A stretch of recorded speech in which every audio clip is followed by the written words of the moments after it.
of the government to allow mass illegal invasion. It's the kind of thing there shouldn't be presidential immunity for. But we should go through the impeachment clause, and that's a good bridge to the case that was before the D.C. Court of Appeals this week. Presidential immunity in the context of President Trump. And the irony is the question that the media misrepresented to the world as destroying the Trump case actually damns the Biden administration, that damns Barack Hussein Obama, damns Bill Clinton, because those are people that have actually ordered their political rivals killed or imprisoned, as Biden is trying to currently do. Well, we're going to get to Gonzalo Lira in a second. The immunity case, Robert, hold on. I thought I covered this last week, and I think I did.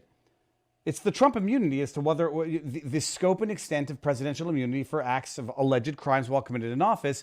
We know your theory. Sorry, but so what happened last week? So this week was the appellate argument before the D.C. Court of Appeals. Okay. And in the oral argument, the judge said, if President Trump ordered SEAL 6 to assassinate his political rival, are you saying he still has immunity? And that was the headline. His lawyers say he could shoot someone and still have immunity. Which, in fact, is not what his lawyers said. What his lawyers said is they made my precise argument. That's what impeachment is for. He can be impeached, he can be convicted, then he can be prosecuted. In those circumstances, the question is about power. And Trump's lawyer refused to take the bait of the judge. I might have gone further and said, does the court believe that under that logic, President Biden should be locked up now because he's using his Justice Department right now to imprison and potentially kill his political opponent? Now, hold on. You did say Obama did it. I know that Obama had drone bombed his political opponent overseas. And the 16-year-old kid, right? Joe Biden helped assassinate the Gonzalo Lira in Ukraine, who is a notable political opponent of the Biden administration. And if Judge Pan thinks there shouldn't be immunity for ordering the imprisonment or execution of your political enemy, most judges then are not immune, are they? Because what do they do every single day in America but lock up people that they're politically opposed to? Order the death penalty of those they're politically opposed to. I just want to make sure on the Obama. Now, we all know that he drone strike killed a 16-year-old American citizen. Who wouldn't you call him political opponent? You know, she didn't say the guy running against him, because that would be mostly analogous to what Biden is trying to do to Trump.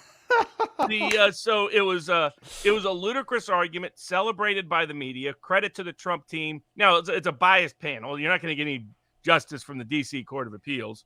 So I think it's bound for the Supreme Court. I think the Supreme Court will ultimately take it because of its consequence. And once they do, that's going to delay the trial until after the election in D.C. anyway. But I think you'll see just how bad our courts are by their very selective rendition of immunity of who they give it to and who they don't.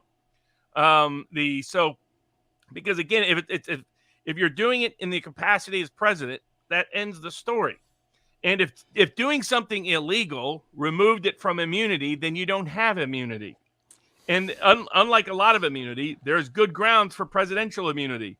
It's to prevent a person from being subject to random criminal prosecutions of any criminal prosecutorial power of any random schmuck anywhere in the country. Like we're seeing right now with Big Fannie Willis coming out of Georgia. By the way, perfect segue. We can segue.